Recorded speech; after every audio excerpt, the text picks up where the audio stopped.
Hi, welcome to another lawnfawn video. I'm Kara, and today we're taking these chicks trick-or-treating through a very special neighborhood. So we're going to start by using fox costumes before and after, one squirrel from Let's Go Nuts, the bunny from Say What Spring Critters, a mouse from Dandy Day, large Slimline with sliders, trick-or-treat line border, the mushroom house, and the acorn house, and the outside-in stitched pumpkin, and this grassy stencil. To begin, I cut a piece of Bristol Smooth cardstock from the largest of the stitched slimline rectangles, and I'm starting with this Shabby Shutters Distress ink and ink blending that using the grassy stencil. But this grass is kind of pale, so I'm going to fix that later because I get a real vibrant background and I want the grass to kind of match up with that. But meanwhile, I use the other part of the mask, line that up, and I've got some squeezed lemonade right at the top. And I'm finding out where I put that grass the first time and blending in all of that squeezed lemonade. And once I have that, I thought, well, I'm going to try to brighten it up with some mowed lawn distress ink. And I do. It's fine. But I'm going to change it again. So just hold on and watch for that. And the reason I changed it is because I'm going to be putting those trick-or-treaters down there and they need a place to slide. So they needed more grass to slide on. So we'll build that up a bit more. But meanwhile, I used mustard seed and wild honey and spiced marmalade, and that will be the sky. And I'm not too concerned about how well this all blends together because I'm going to spray it, and also I'll have those houses in front of it. But I wanted to get a nice vibrant background there. Now here's where I come in with some more mowed lawn and my grassy stencil, and I'm just bringing that grass line up, and it is blending into the yellow, so it's not a bad color to have to blend with. So I sprayed my background and dabbed it off, and there it is. I'm coloring the houses and details by starting with cardstock from Lawn Fawn, and this is fake tan, and I'm using distress ink. This is Rusty Hinge, and the other one was spiced marmalade to just give it that look of roundedness and some depth. This is Kraft cardstock and paper bag, and I am using some Shabby Shutters for that acorn and a little ground espresso on the top. And then I'm rounding out that acorn with some old paper distress ink. And I also come in with a little gathered twigs at the bottom, and that's the acorn all set. The mushroom stem started as speckled eggshell cardstock with some old paper to round that out, and under the cap as well, I want to make sure that looks shaded. And then the cap itself is raspberry cardstock, and this is aged mahogany to give it some depth. And I'm also making a little awning. This awning is from the Reveal Wheel at Build-A-House add-on. And now I'm putting all the pieces down to see how they're going to sit together. And I like how the ink blending gave them some depth. And that's really apparent when I put this just plain piece of cilantro cardstock as the stem up there. So I want to make sure that everything gets nicely ink blended. So I'm making that a little green, little brown, and getting the little tendrils there as well. I'm going to add some glow to the inside of the houses with sunflower cardstock, and I cut out behind the doors, just use the door as a template so that I can open those doors to some yellow. And this is the line border. I'm also using spiced marmalade and Rusty Hinge to give that an ombre look. I use the door and windows from the Acorn house, and I'm making them out of canned pumpkin and putting those onto the pumpkin. And just now I've got all the brown pieces, so paper bag and kraft cardstock, and giving those a little ink blending with gathered twigs distress ink. So now it's time to start putting things together, and I'm cutting out the straight slider so that those trick-or-treaters can go from house to house. And I'm going to keep that insert and use it behind and just assemble all the pieces. So I'm putting the yellow glow behind the door, but I'm only gluing around the door frame so that I can open those doors, because we need our people inside to give those treats to the trick-or-treaters.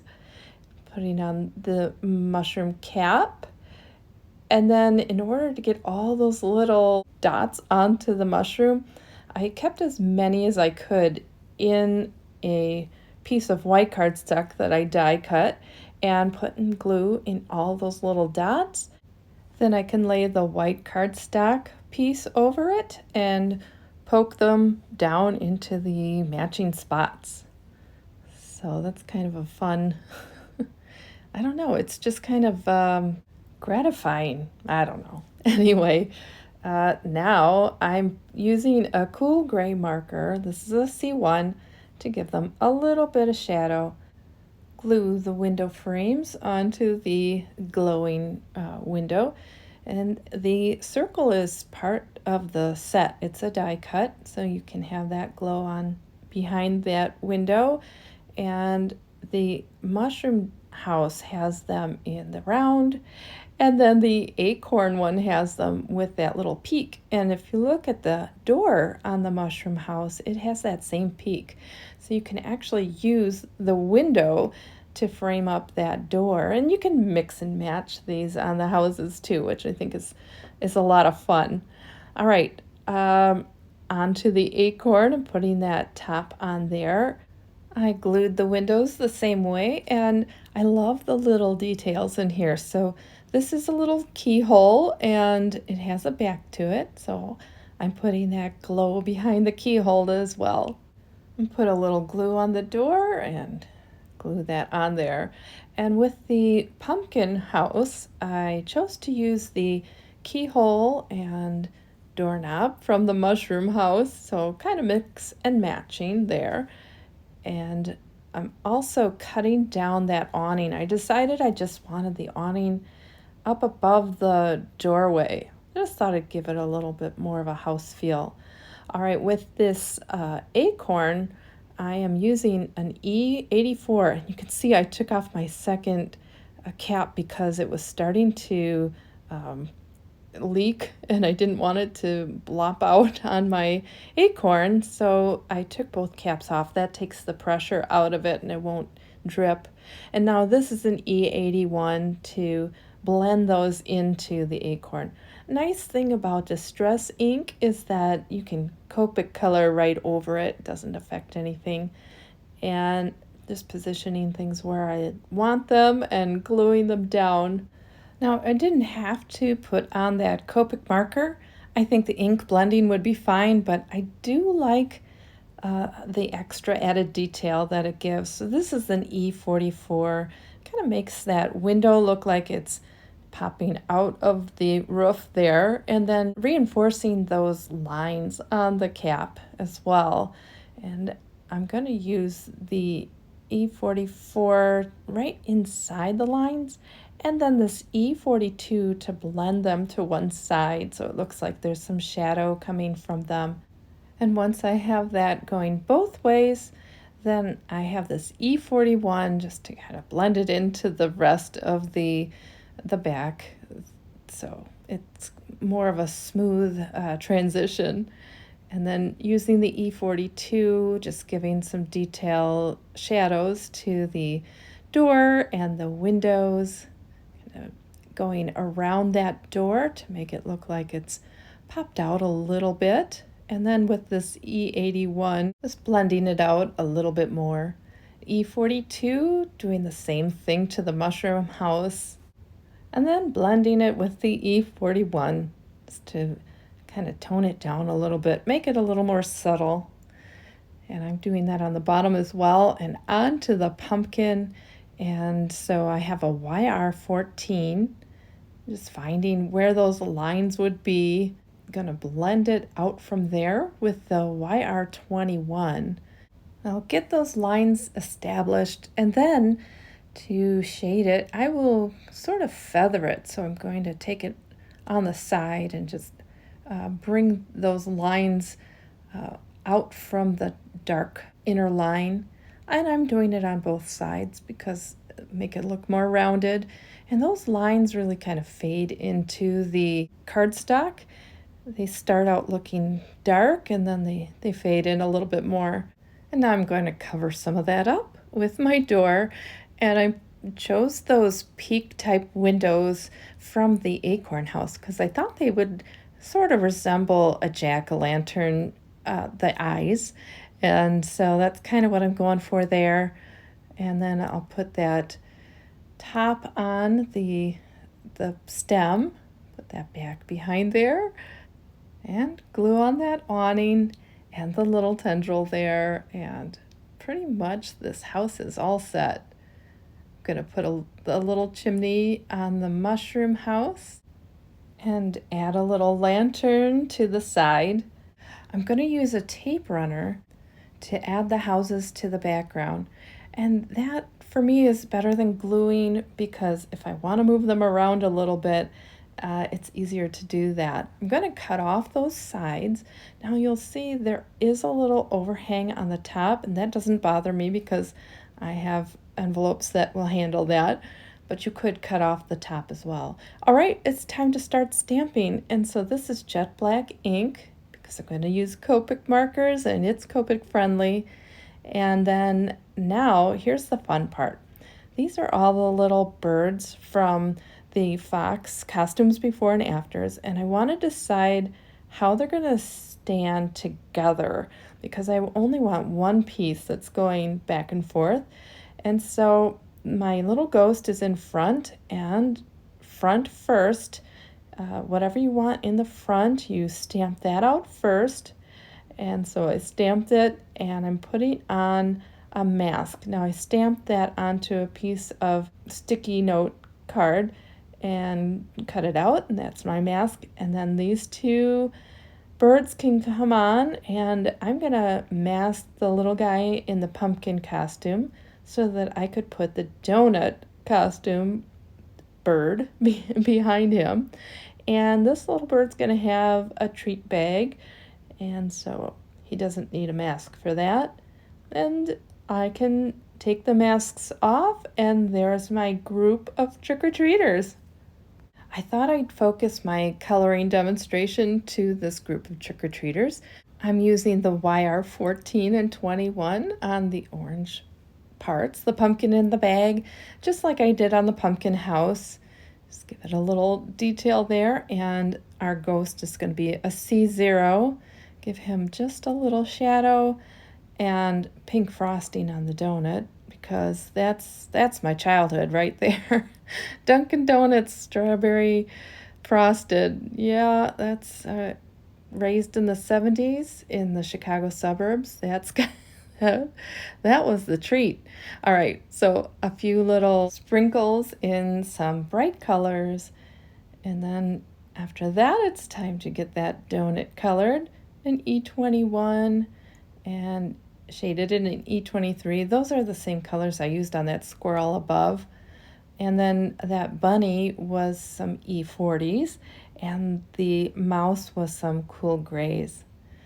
All right, little green stem. And then I decided that these were going to be yellow birds, so probably some little chickies. So they are Y11, Y13, and then Y15, just to give them that shadow coming from their costumes. And this chick is going to have a homemade costume. She wanted to be a purple unicorn. So I put a little swoop of hair and a horn up there. And now I'm taking a Copic multi-liner and following my lines there. And they're a little thinner, so I'll come back and thicken them up. But first, purple, a V04. She wanted to be a purple unicorn. Frankly, if she had one eye, she could be a one-eyed, one-horned, flying purple people eater. But anyway, she doesn't want that. She wanted to be a unicorn. Just getting those lines a little thicker so that they match the thickness of the lines on the stamp. Put a little R21 in the horn and for the hair, and then an RV04 to really pinken that up for her. I'm going to shade the body with the V06 and blend that in. And the reason I wanted this to be a purple costume is just to add more color to this group of trick-or-treaters. That's why she became a purple unicorn. All right, putting in the color for the candy corn and the sucker and also the piece of hard candy. And now I can take the coordinating dies and cut those out with my die cutting machine. They're all set. So these are the owners of the homes. We have the mouse and the bunny and the squirrel. The squirrel's gonna hold the hard candy, kind of like he was carrying logs. And the bunny's got that little piece of candy corn, and I'm just trimming the arm of the mouse so that he has an easier time holding that sucker, because he's got to get that out and ready for those kids to come. I glued those all on them, and now I'm gluing them into the houses, and I wanted to see that their eyes would peek through the holes, so just figuring out where to place them. And they are ready to give their candy to the kids. And then with the mouse, he could stick out like that, but I'm clipping off his tail and putting him in. And it just sounds so mean to clip off his tail. Pretend it's in behind the door. But I'm gluing him in so that he's inside the house and his little eye peeks out as well. I'm fussy cutting these trick-or-treaters with a little white border to kind of match the other die-cut images. And now to make them slide from house to house. So I have a piece of kraft foam, and I'm figuring out where it needs to have an opening. So I'll take my pencil and just draw around that. And then I'll use my trimmer to slice those lines. And I want to make sure to at least have that 1/8 inch at the bottom so that it has some stability to it. Make a little piece to add to the side, and now I've got my 1/8 inch double-sided tape. Lawnfawn carries this, and it's such a nice tape. It tears very easily, and I'm just going to line it up all along that one side to make sure that it is stable, and everything else is going to have the 1/4 inch double-sided tape.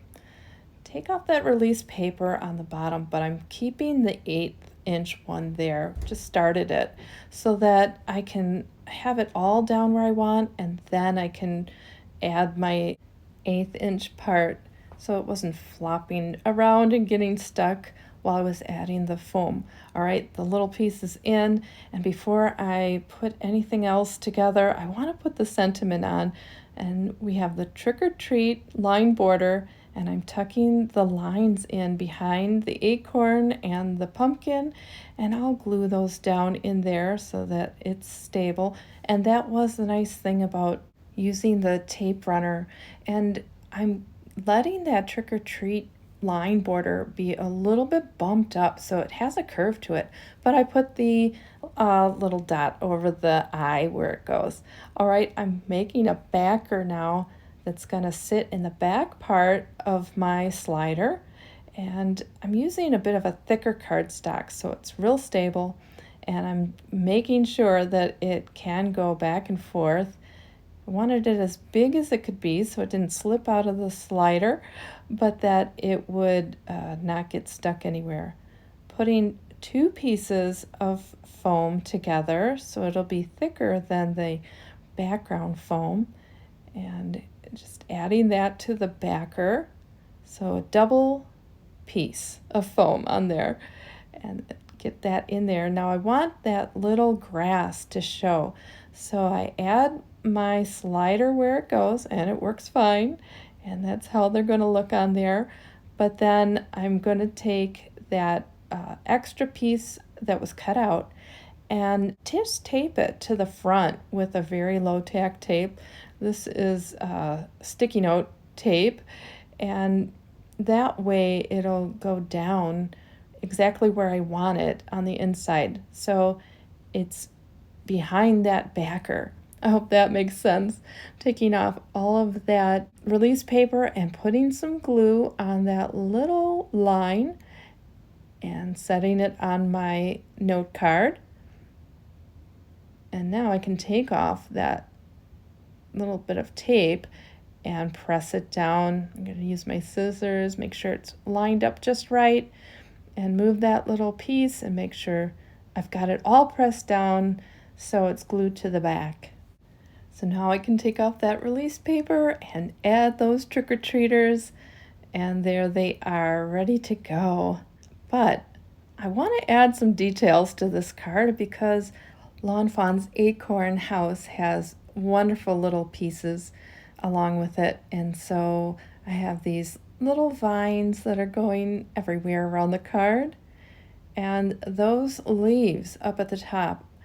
You would think I was cutting that forever, but I wasn't, because anytime I cut one of these pieces, the house pieces, I would put those leaves in with them, and then I'd get 2 leaves each time because there's 2 with that one little leaf die, and so that's how I accumulated all those leaves. I added a little more of the vines, and now I'm positioning the leaves where I want them, and then I'll glue those down. And it really helped to have something like a jewel picker to help me put those on there. So little leaves down on the ground and up on the tops of the houses, and just anywhere I thought I could stick a leaf. I did. So I really have a fall setting here. Now you could also go spooky with something like this with spider webs, but I wanted a happy fall card. All right, so here they are at the first house, getting their suckers, coming on over for some candy corn from the bunny. And now open the door for the squirrel and trick or treat. Here's our little candies. They can even go back for more, although I think that these little animals will be onto them soon to say, hey, weren't you just here? Anyway, I hope you enjoyed the card today and it inspired you to maybe create your own neighborhood. Thanks for watching and have a great day. Bye.